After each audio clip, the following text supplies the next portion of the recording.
Snap Studios.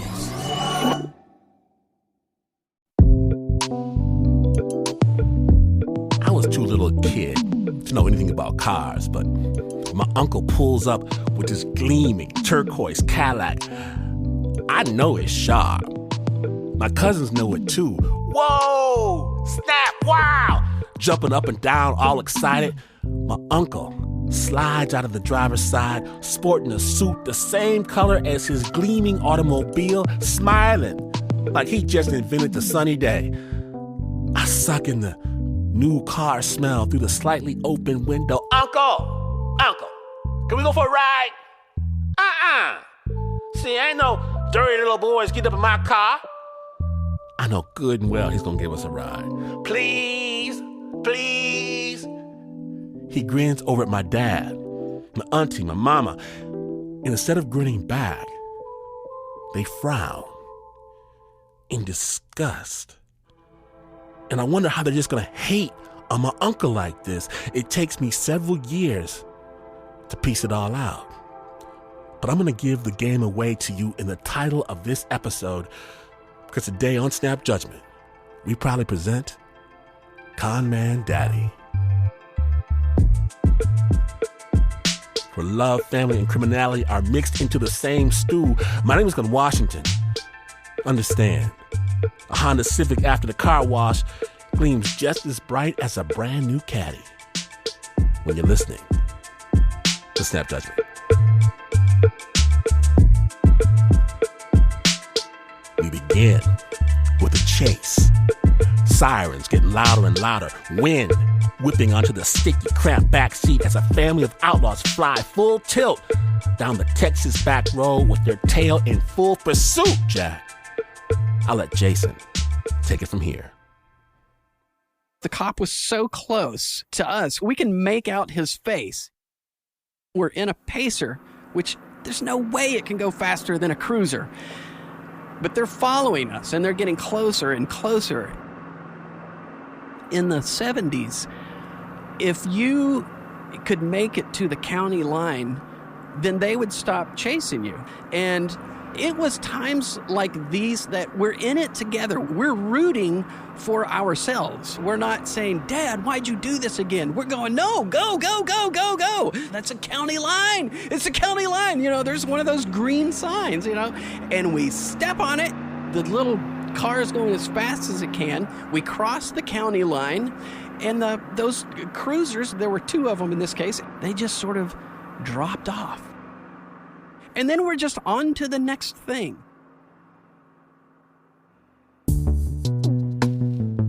My name is Jason Russel Waller.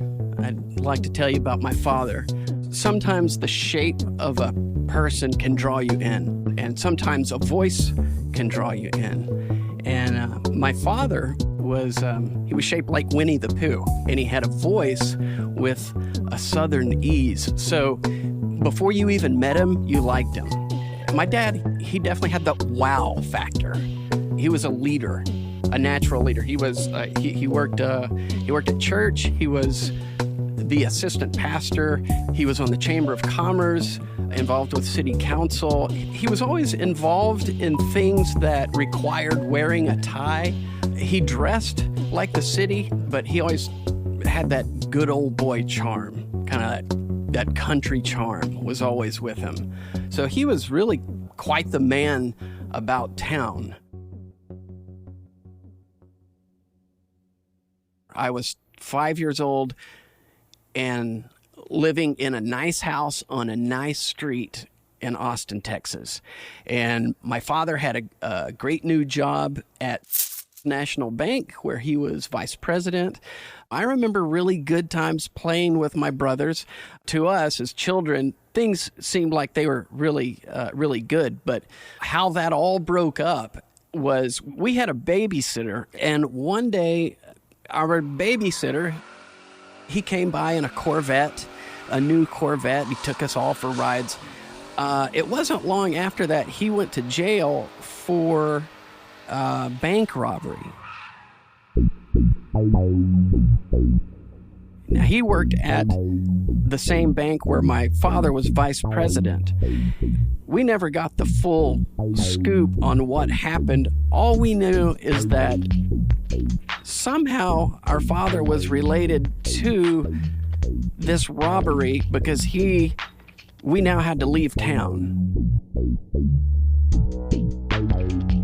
He was no longer working at a national bank, and it was time to hit the road. And from that moment on, that was in end of 1976, that began our 10 years on the road and on the run.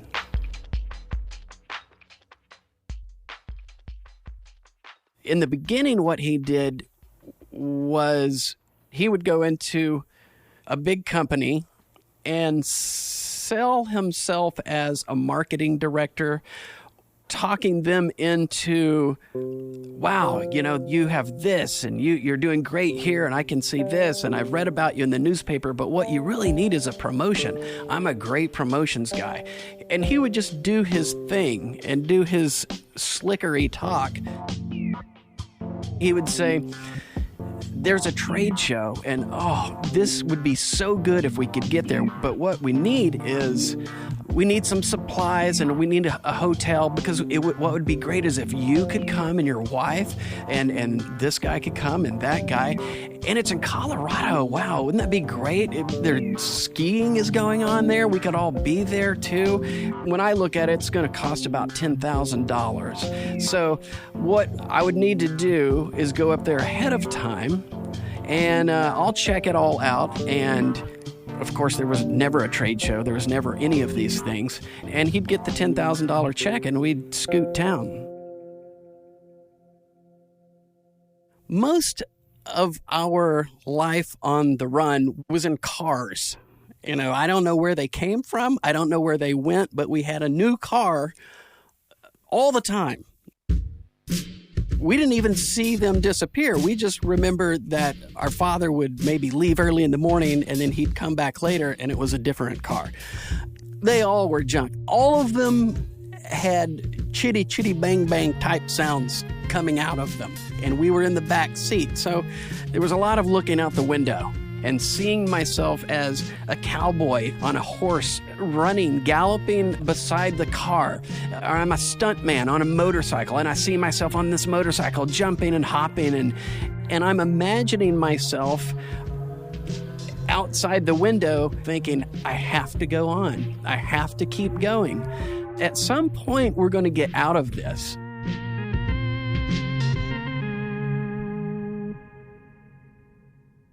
When we were living on the road, we were living an adventure, no doubt. When Dad wasn't lying or stealing, he was a hell of a lot of fun. I mean, we were always going to amusement parks, state fairs, rodeos, whatever was going on in the town we were passing through. He would take us there, and he enjoyed it, as much as we did. Even when we had no money at all, he was still the provider of fun.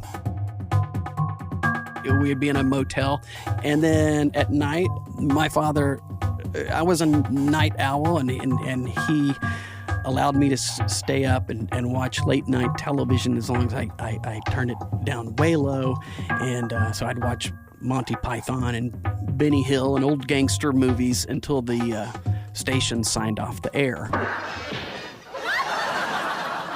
It sounds like a small thing, but he did this all my life. He would secretly buy me a Coke. He slips me a cold Coca-Cola that he bought earlier from the vending machine so that I can have a Coke while I watch these old movies.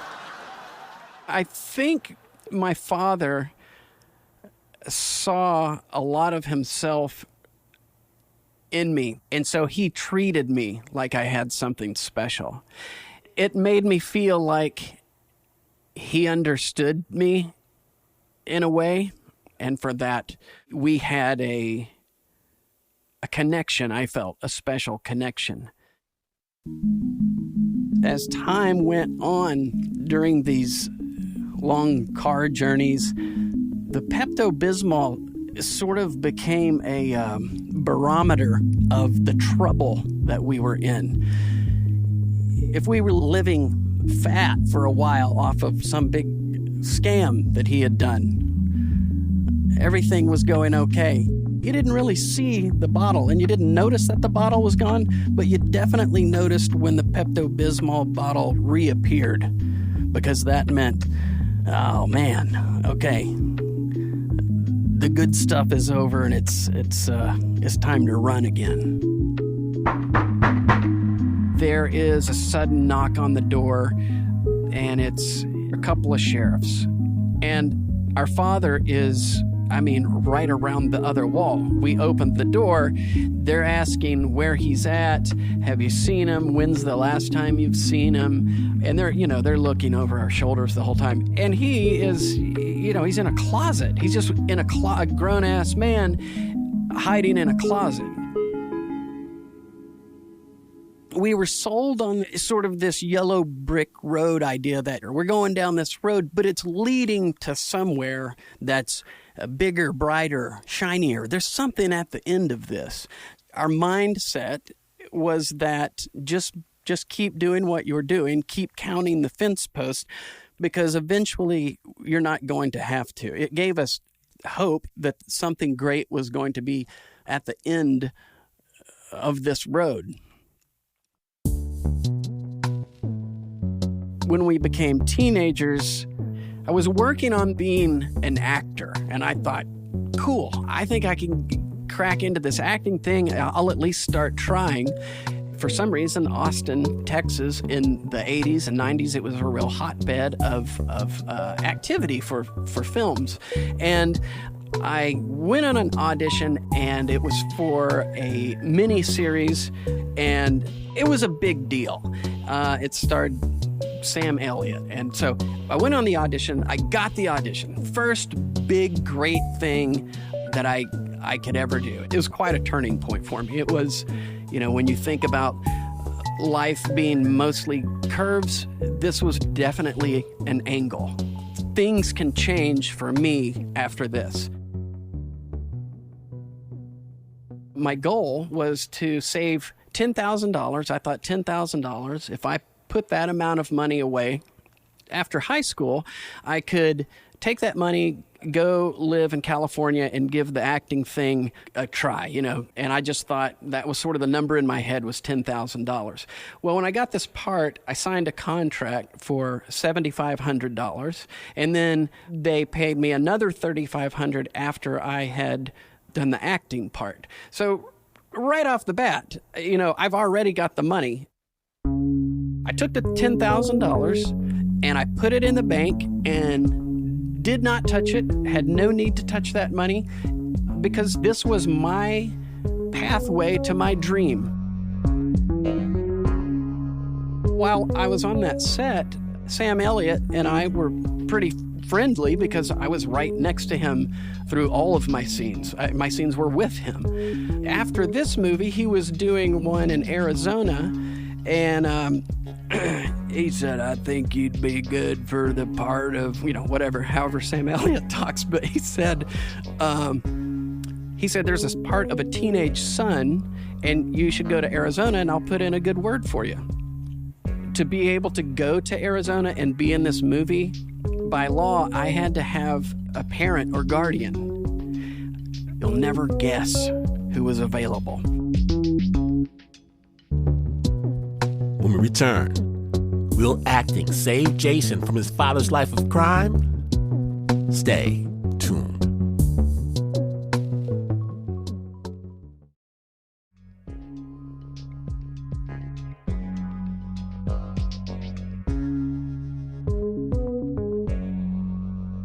Welcome back to Snap Judgment, the Con Man Daddy episode. When last we left, Jason had just landed a new role in a movie in Arizona, but his up-to-no-good father decided to make the trip with him. Snap Judgment. I was scared, thinking, God, please don't talk to anybody because you're going to rip somebody off that I'm trying to get in this movie. But he was completely minding his manners. He seemed to be mellowing. So when I went to Arizona, we're living in a little condo that is on a golf course. I'm having a fine time as a teenager. I'm enjoying the school I'm going to. He bought me a moped so I could get back and forth. So things are going what feels pretty good. Everything feels pretty normal. I come home one day and I look down in his hand and he's got a thing of Pepto-Bismol. And I hadn't seen him drink from a bottle in a long time. So when I saw him drinking that Pepto-Bismol bottle, I went, oh man, something's not right. He told me that some crimes he had done from the past had caught up with him. He hadn't done anything new, and that they were after him and we had to leave right away. So there we go, in the cloak of night, just like we did many times before. And in the middle of the night, we drove from Arizona and we kept going until we got to Texas, to my grandparents' home. Things are not good. Things don't feel good. I'm getting a strange feeling. I had transferred that $10,000 from Austin to a bank in Arizona. So I called the Arizona bank and I needed to check how much money did I have in my account. And she told me, how much I had left in my account. And I said, I want to make sure I heard you correctly. Can you repeat that? And she said, $11. $11. In that moment, I was numb. This was the money that I was putting down on a dream. My father has known my dreams my whole life. He knew how important this was to me. And he didn't just rob his son, he stole his son's dream.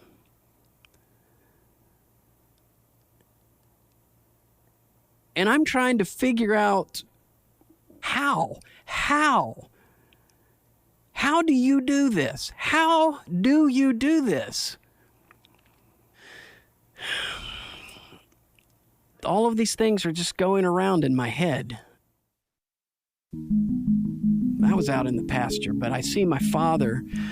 He's walking out, looked like he was looking for me, and he's walking towards me. And I can tell by his face, he doesn't know that I know. And his face changes, and he says, what's wrong, son? I said, I called the bank. His face sunk. I had never seen my father's face do this. And without me saying anything more than I called the bank, he started spitting out lies like they're coming out of a Gatling gun. Oh, no, Jay, the bank, they've messed it up. Oh, well, I decided to have that transferred to so-and-so, and it's still there. I mean, it was, because he was coming up with these lies on the fly, these were the worst lies I've ever heard him tell. These were terrible. I was telling him, come on, Dad, you're lying. I called the bank. My dad turned. He was scared. He was white. And he started trotting back to my grandparents' house like a fat little pony. He started trotting back to the house. Like, what is he? He's running away from me? I looked down many times when I walked out to my grandparents' pasture. I brought a old .22 carbine rifle with me. That was my grandfather's. The whole time I'm talking to my dad and asking him how and why, I forgot that I was holding a rifle. And that's why he was looking at me, and that's why he ran away. I thought, oh my God, he thought I was out here and I was going to murder him. And I'm glad I forgot that the gun was there.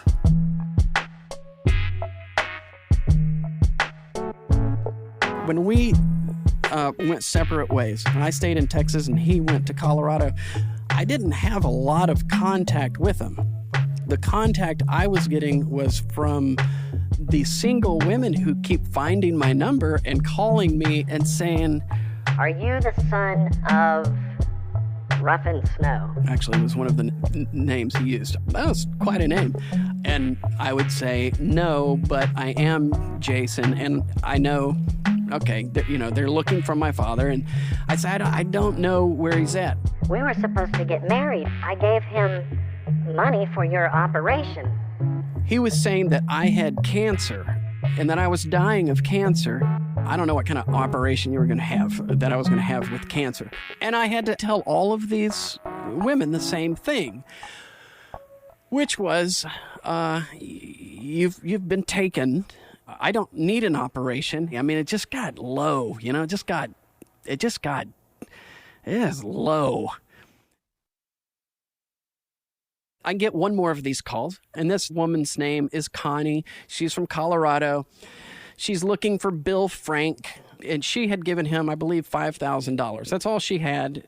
She had a small savings. And I heard from Connie again a couple of weeks later. She tells me, "Your father came back, and he asked me to marry him, and we are going to get married. But he wanted me to let you know that an anonymous call was made, and he's in jail right now. And he's going to be there for a while. 10 years. The district attorney that put him away had people speaking against him. The district attorney could not stand all the terrible things that my dad had done to other people. So he gave him the maximum that he could, which was the 10 years, and he would have to pay restitution on taxes on money that he had stolen. The sense of relief, knowing that he was away, felt incredible. It felt like I could breathe.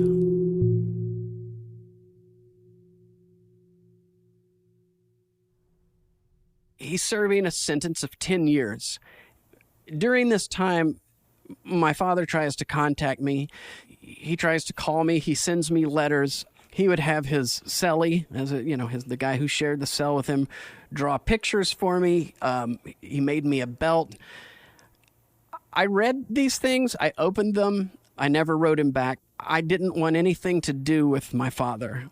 I was so relieved. For the first time, I felt like this is my life, not yours. In typical dad fashion, he makes the district attorney like him. He writes him letter after letter. He starts doing all these great things in prison, and he gets the district attorney that put him away for 10 years to reduce his sentence to 3 years.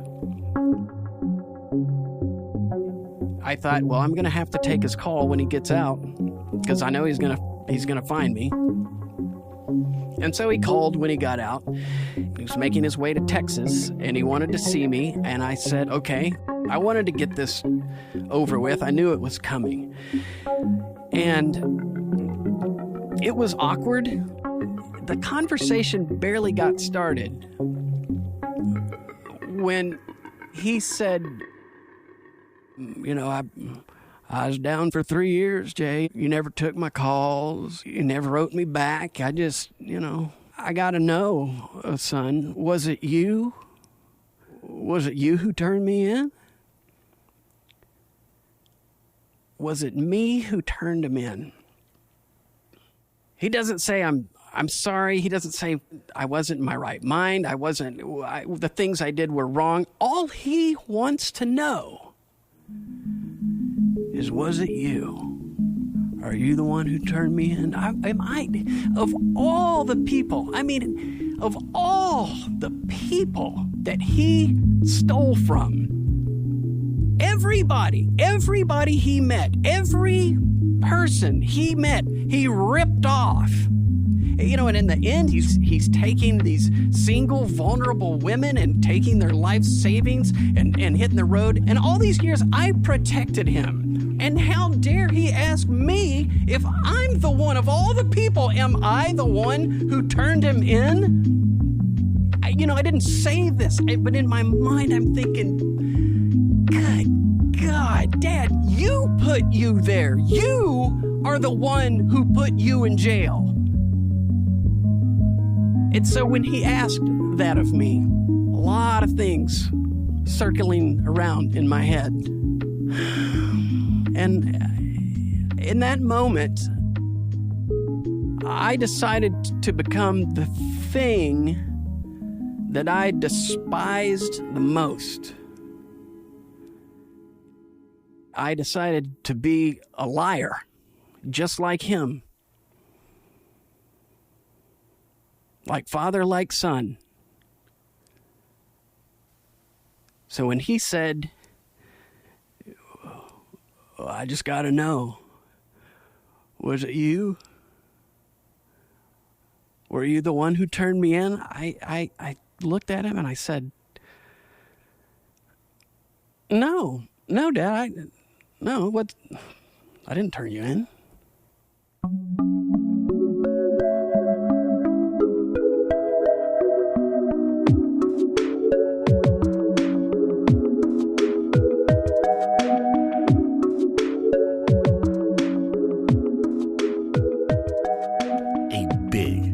Big thank you to Jason Waller as well as his brothers, Randy and Kel, for sharing their story with the Snap. The original score for this piece was by Renzo Gorrio. It was produced by Bo Walsh.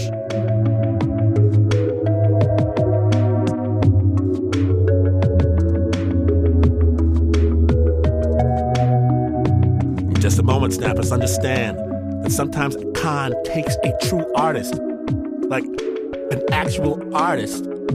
Stay tuned.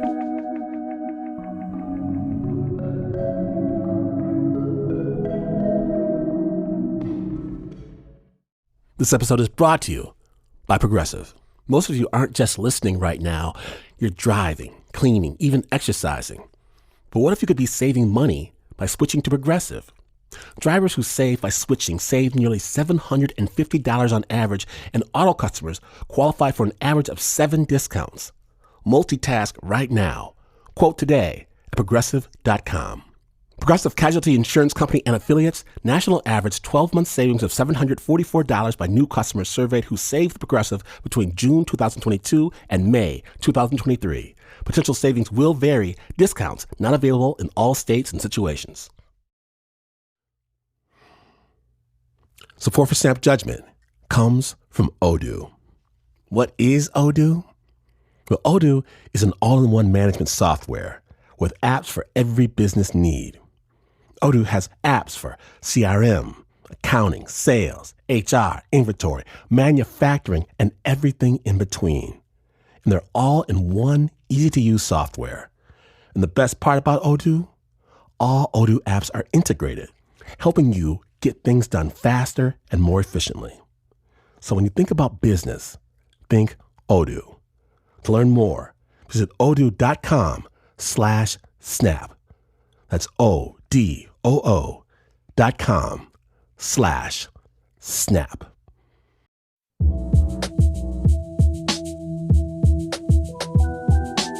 Welcome back to Snap Judgment, the Con Man Daddy episode. My name is Glenn Washington, and our next story comes to Snap from the rarefied world of art. And as you will soon discover, the first mistake anyone can make when trying to get away with suspicious behavior is to mess around with the wrong person's money. Snap Judgment.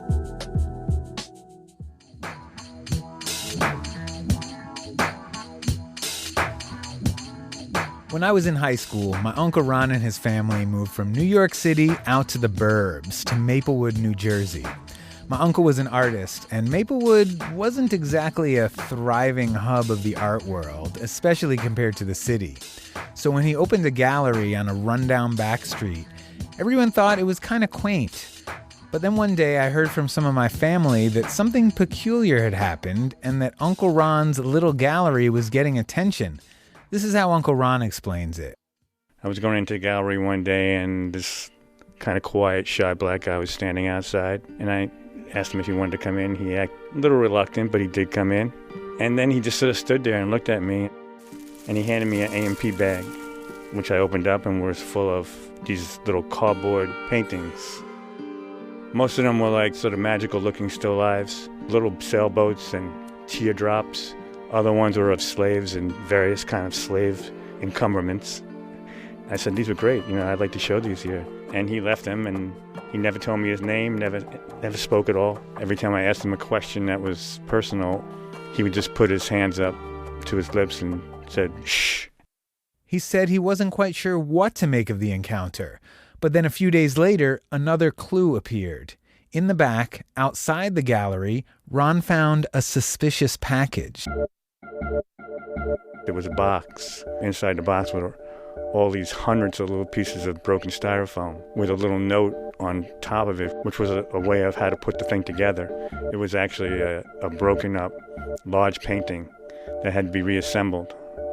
And after 2 days of assembling it, it was a 8 by 8 foot, sort of a somber looking, dark, someone coming out of the darkness with light eyes, a slave with a noose around his neck. So even though my Uncle Ron said he still didn't know anything about this guy, he decided to hang the art up in the gallery and introduce his work to the world.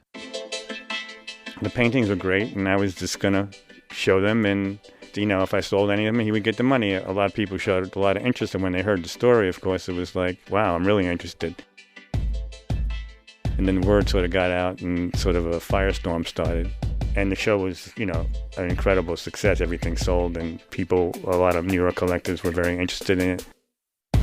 Word of Ron's anonymous artist rippled through the art world. And before long, an art critic for the New York Times, Barry Schwabsky, was reviewing the show.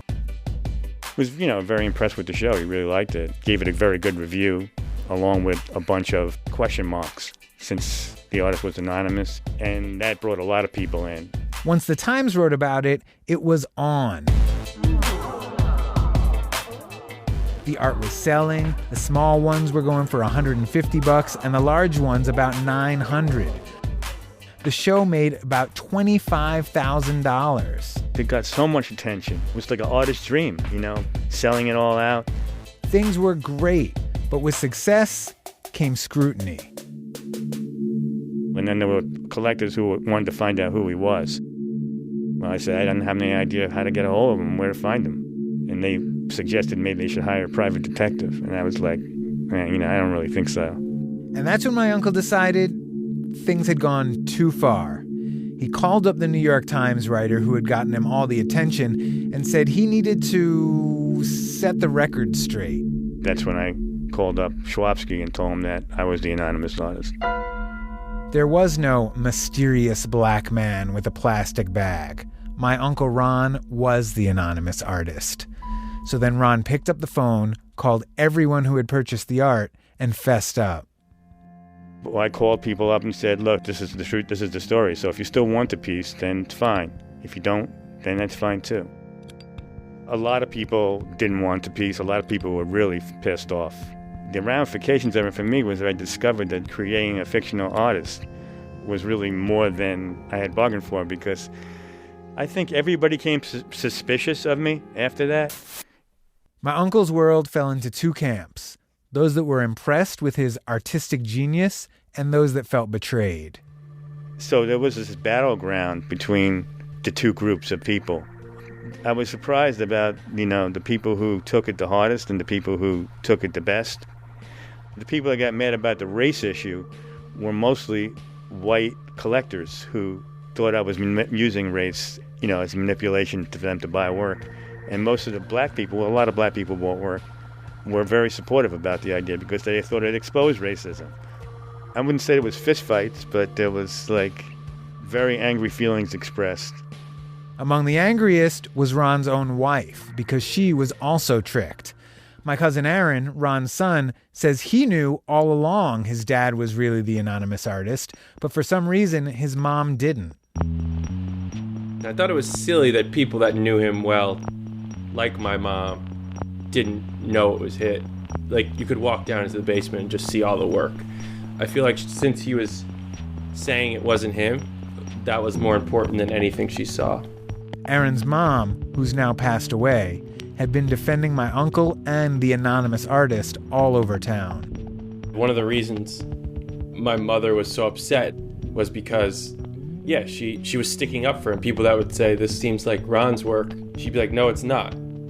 I'm not proud that he had to keep it from certain people. But I think he would have his own reasons for that, and you'd have to ask him what those reasons were. I needed people believing in it to build up the art, to build up the belief myself. People's belief in it made it stronger. So, yeah, her belief, since she was around me a lot, and I was talking to her about it all the time, made it grow.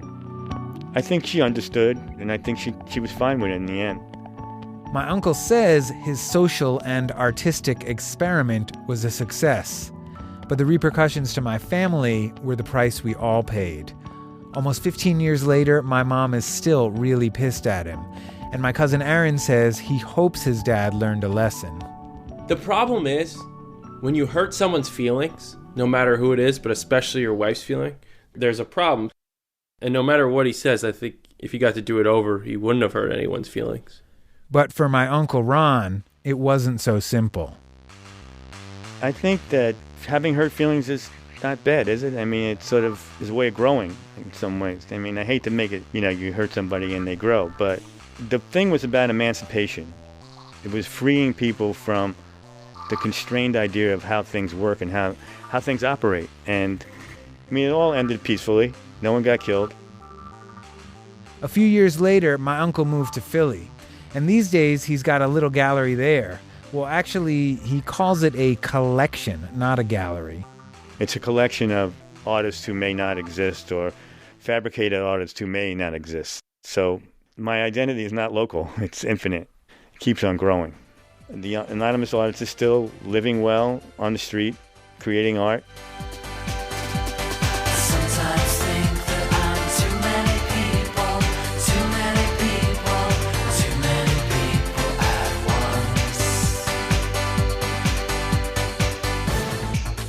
That story was produced by Andrew Stelzer and Snaps Anna Sussman. To find out more about Ron Cohen's, or should we just call him the anonymous artist, his ongoing shenanigans, we're going to have links to those New York Times articles if you want to check those out. Find out more on our website, snapjudgment.org.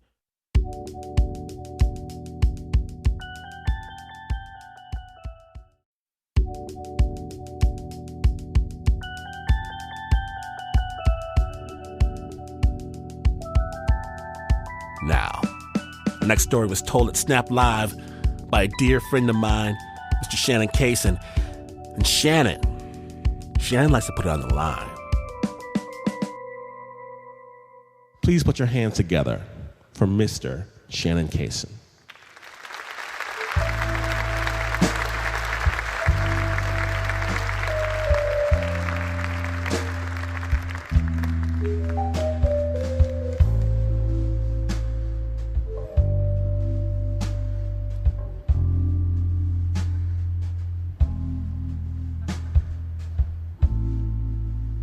I lost $1,200 on the blackjack table and overdrew my checking account another $1,000, chasing that original $1,200. But being that I was chasing, I lost that $1,000 fast. The ride home is always the worst, the regret, the names I call myself. Idiot. I lived with my sister at the time. She could always tell if I had lost all my money. I'd come in the house late or early, depending on how you looked at it. And I had this depressed look and a bag of ramen noodles to make it through to the next pay. But this time, the next direct deposit would be eaten up by the negative balance in my checking account. I looked at it early. I had to be to work in a few hours. I worked at a bank. One of these grocery store banks, I managed it. I had to be there on time to open the doors for the tellers, get their drawers out of the vault. I put on my suit. I always felt like an ass wearing a suit managing a grocery store bank. It's too much. They need to loosen up the dress code. I love suits, but come on, man. This ain't Wall Street, it's a grocery store. I never noticed the bank's money. I lose all my money, put 20,000 in 20s in the ATM the next day. No temptation. But that day, I noticed the 20,000 in 20s. I noticed the 30,000 in hundreds. I noticed we never followed the dual vault control procedure. I noticed the tellers could go days without having to buy money from the vault because we weren't a busy branch. I didn't notice my morals, my sense of right and wrong, the consequences. There was this overwhelming temptation inside of me that was frightening. You can't lose. A voice from inside my head. If you want just 10% of that amount, that'd be like $5,000. Then you could just put it back. It's like borrowing. I agreed. I took the whole $50,000.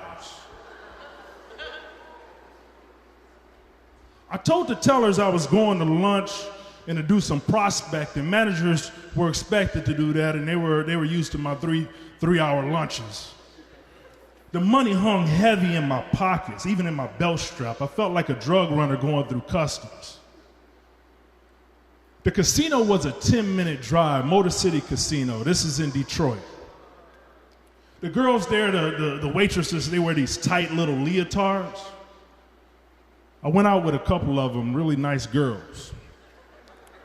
But when I gambled, I wanted to be anonymous. I didn't want to know the dealer, the waitresses, the Asian guy sitting next to me. I hated to leave a table and hear, "Sorry about that, Shannon." What you sorry for? For what? I'm the one that's sorry. I sat down at the blackjack table. I bought in for 10,000 in 20s. It takes a little time to count 10,000 in 20s. It brings a small crowd, which I don't care for, but whatever. That 10,000 goes up and it goes down. Goes up and it goes down. And then down. And then it's gone. The crowd lets out a sigh. I set another 10,000 on the table. I'm chasing, it goes fast. I get up from the table and the crowd is showing remorse. That voice, "You got to get away from these losers." I go up to the high roller room on the top floor. My pockets are lighter, but still 30,000 heavy. That voice, I just got to change my strategy, change my game up, backward. I set the whole 30,000 on the table. It takes them a long time to count $30,000. It brings out some guys who have to wear suits like me. I win. I win close to the 50 back. Then I get a call from work. I don't answer it, of course. Then I get another call. I listen to the voicemail. They need me back at work for something. I'm short, just a little bit. I could leave with what I have and deal with it, or I can go for it. I feel good about this next bet. Go for it, go for it. I put the biggest bet I had played yet. Enough to win the money back and leave happy. Now, Baccarat is a card game, 3 possible outcomes. Player wins, banker wins, or tie, which is a push. My money is on banker. The dealer deals the cards. I lose.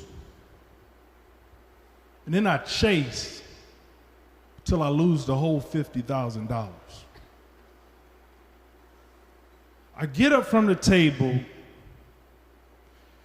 and the dealer says, "Better luck, Shannon." I look at him, look at the table,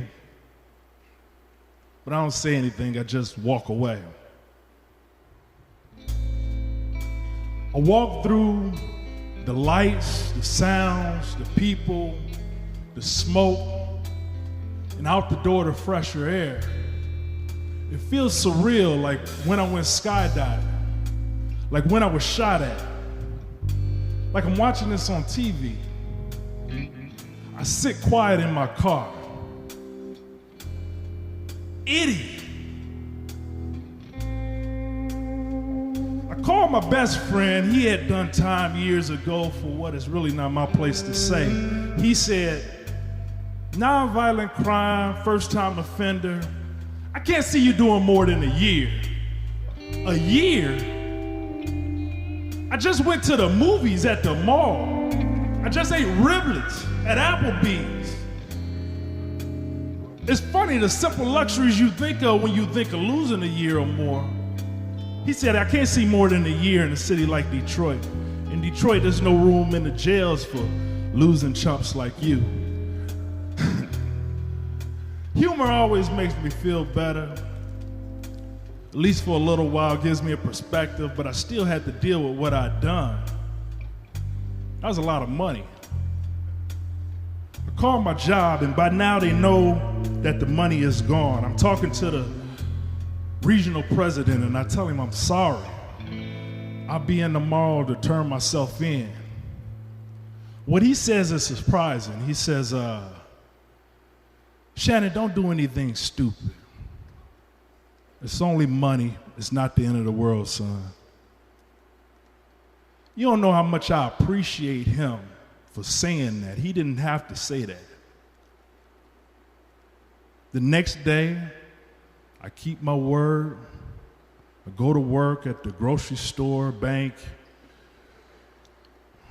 in my crumpled up suit, and 2 officers take me away in handcuffs. Now this is gonna sound bad, but thank God Detroit did have much worse problems than a grocery store bank embezzling idiot like myself. I got 1 day. 5 years probation. It's been hard, but I paid all the money back.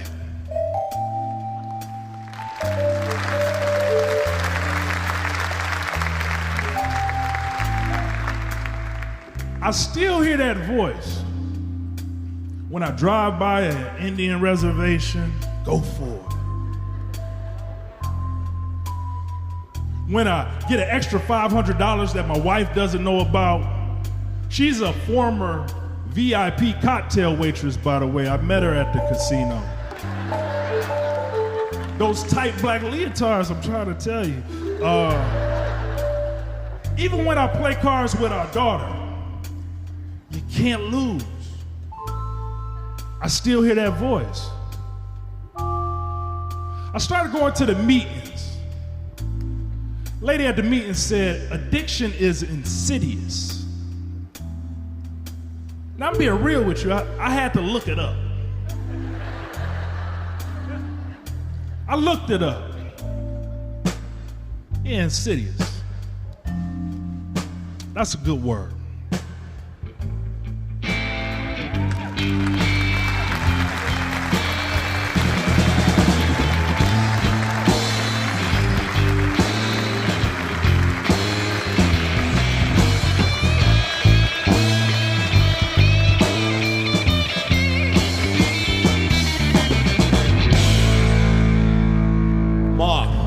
Grand Slam winner, Shannon Casey.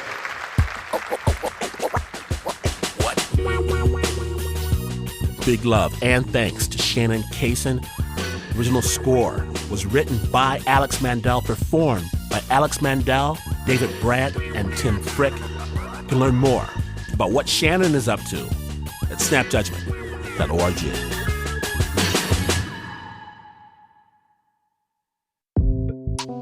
Where else, dear friends? Where else are you going to rob a bank and get but just 1 day time served? Only at Snap Judgment. Be the most interesting person your friends know. Subscribe to the Snap Judgment podcast. Amazing stories from all over the world. Even better, you can rock a Snap Judgment t-shirt and watch all the oohs and ahs when you stroll down the street. Available right now at snapjudgment.org. Snap is brought to you by the team that always picks the right card. Except, of course, for the Uber producer, Mr. Mark Ristich. I try to tell him they don't play Uno at these Vegas casinos. He won't listen. There's Anna Sussman, Nancy Lopez, Pat Mesiti-Miller, Renzo Gorrio, Shayna Shealy, Teo Ducot, Flo Wiley, John Facile, Marissa Dodge, Regina Bediaco, David Exame, Bo Walsh, and Annie Nguyen. Now, this is not the news. No way is this the news. In fact, after the big score with sacks of cash, you could jump into the getaway car that won't get away. And you would still not be as far away from the news as this is. But this is PRG.